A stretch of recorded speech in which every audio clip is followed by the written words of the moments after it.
Hello students, फिर से आपका स्वागत है हमारे यूट्यूब चैनल पे। और आज आपके लिए एक नया पेपर लेके आए हैं, उत्तराखंड बोर्ड 2020 सामाजिक विज्ञान क्लास 10th। तो देखते हैं इसमें क्या क्या इम्पोर्टेंट क्वेश्चंस है जो हमारे आने वाले एग्ज़ाम के लिए बहुत महत्वपूर्ण बन जाते हैं और ये किस पैटर्न में ये प्रश्न पेपर था। तो शुरू करते हैं बिना किसी टाइम पास करते हुए।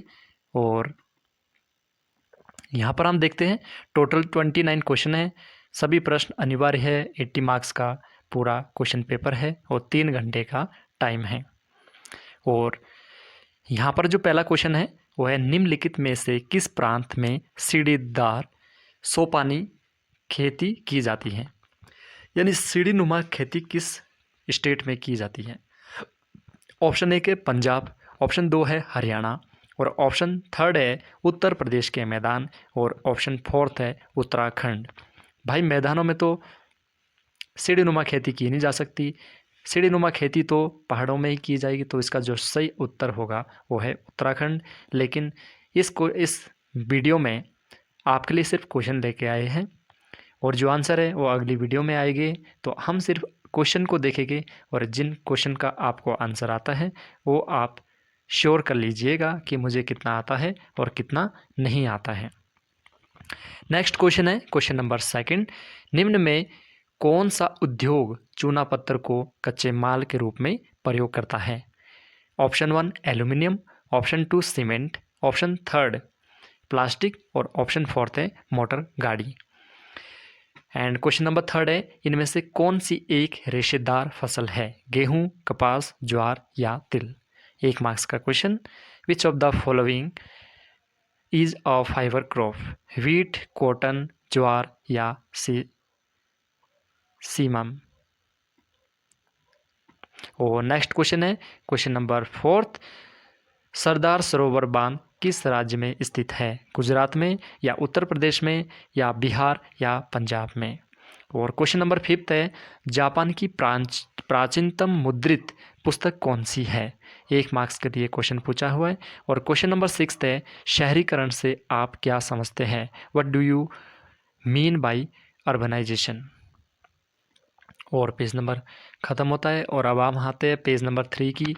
और यहाँ पर जो पहला क्वेश्चन है क्वेश्चन नंबर 7, वो है, सार्वभौमिक वयस्क मताधिकार से क्या तात्पर्य है, what is mean by universal adult franchise. और जैसे कि हमने पिछला जो क्वेश्चन था उसमें भी एक क्वेश्चन देखा, क्वेश्चन नंबर 8, ये है HDI का पूरा नाम। और क्वेश्चन नंबर 9 है, राष्ट्रीय स्तर पर नाभिकीय आपदा प्रबंधन के लिए कौन सा मंत्रालय उत्तरदायी होता है।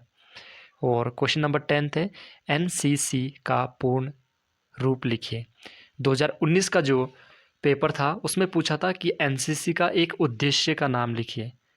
1 मार्क्स में क्वेश्चन पूछा था और यहाँ पर पूछा है NCC का पूर्ण रूप लिखिए, यानी फुल फॉर्म ऑफ NCC। तो इस प्रकार से आप देख रहे हो कि क्वेश्चन बहुत रिलेटेड क्वेश्चन है और वही क्वेश्चन हर समय रिपीटेड होते रहते हैं। नेक्स्ट क्वेश्चन है क्वेश्चन नंबर 11। वर्ष 1929 की आर्थिक महामंदी का भारतीय अर्थव्यवस्था पर क्या प्रभाव पड़ा। ठीक। और अथवा में यहाँ पर क्वेश्चन है कि ब्रेटन वुड्स समझौते का क्या अर्थ है। और क्वेश्चन नंबर 12 है, पूर्व औद्योगिकरण से आप क्या समझते हैं।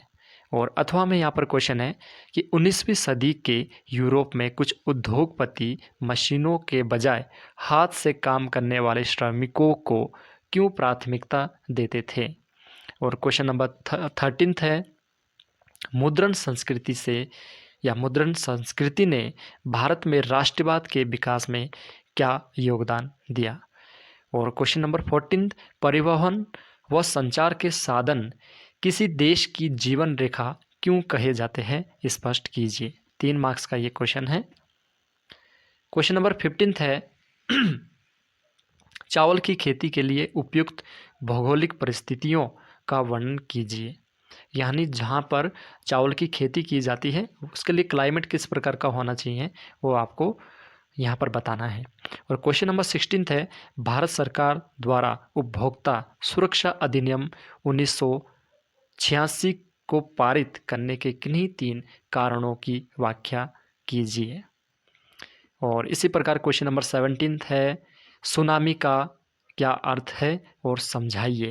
What is meant by tsunami, और एक्सप्लेन करना है आपको सुनामी क्या होता है।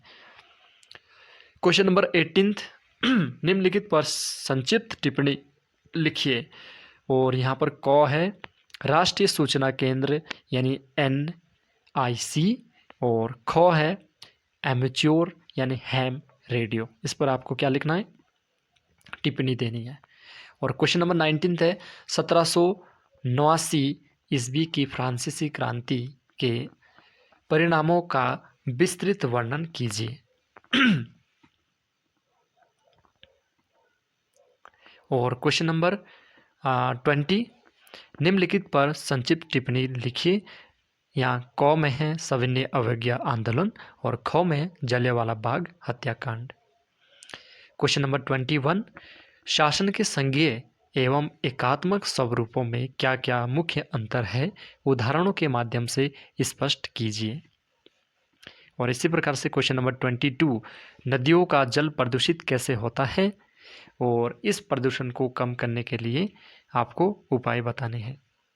अथवा में यहाँ पर क्वेश्चन है भारत में कोयले के वितरण का वर्णन कीजिए। और क्वेश्चन नंबर 23 लोकतंत्र किन परिस्थितियों में सामाजिक विविधता को संभालता है और उनके बीच सामंजस्य बैठता है।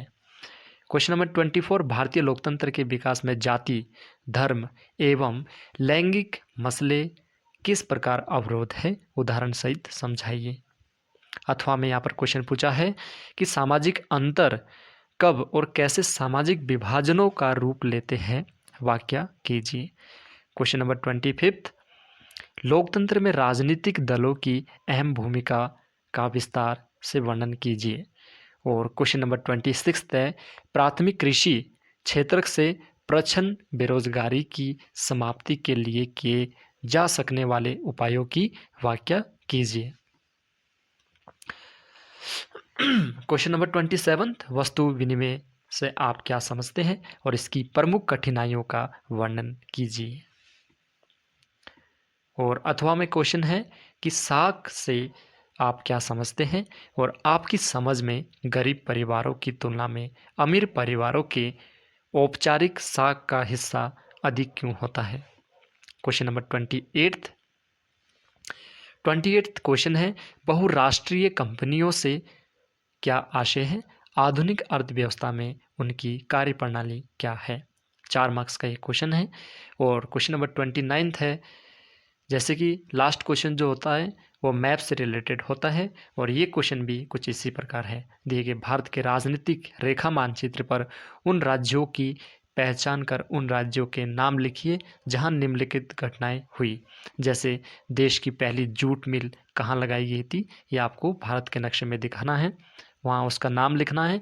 और ख है 1912 में भारत का पहला लौह एवं इस्पात संयंत्र स्थापित किया गया है, उस राज्य का नाम लिखना है। और ब में है दिए गए भारत के इसी मानचित्र जो आपके ऊपर जो क्वेश्चन थे उसी मानचित्र पे आपको यहाँ जो नीचे 4 क्वेश्चन दिए हुए हैं 1-1 मार्क्स के, यहाँ पर जो साइन बने हैं उनको वहाँ पर दर्शाना है। जैसे ग में है रानीगंज कोयला उत्पादन क्षेत्र, इसको आपको ये प्लस का जो साइन बना है बीच में डॉट चिन्ह से इस प्रकार से आपको वहाँ पर दर्शाना है। और गौ में है टिहरी बांध परियोजना, रेक्टेंगल के दोनों आपके जो डायगोनल है क्रॉस करके ये चिन्ह आपको उस राज्य में दर्शाना है। और फिर है तारापुर आणविक ऊर्जा केंद्र, डॉट से आपको दर्शाना है। और फिर है विशाखापट्टनम समुद्री पतन, इसको आपको सर्कल और बीच में क्रॉस का साइन बना के दर्शाना है, प्लस का साइन बना के दर्शाना है। और इसके बाद जो क्वेश्चन है ये दृष्टिहीन बच्चों के लिए है, आपको इन राज्यों के नाम लिखने हैं जहाँ पर ये घटना हुई थी। और इसी प्रकार से ये जो क्वेश्चन पेपर है यहाँ पर समाप्त होता है। और ये 2020 का क्वेश्चन पेपर था। मिलते हैं एक नए क्वेश्चन पेपर में, तब तक के लिए बाय बाय।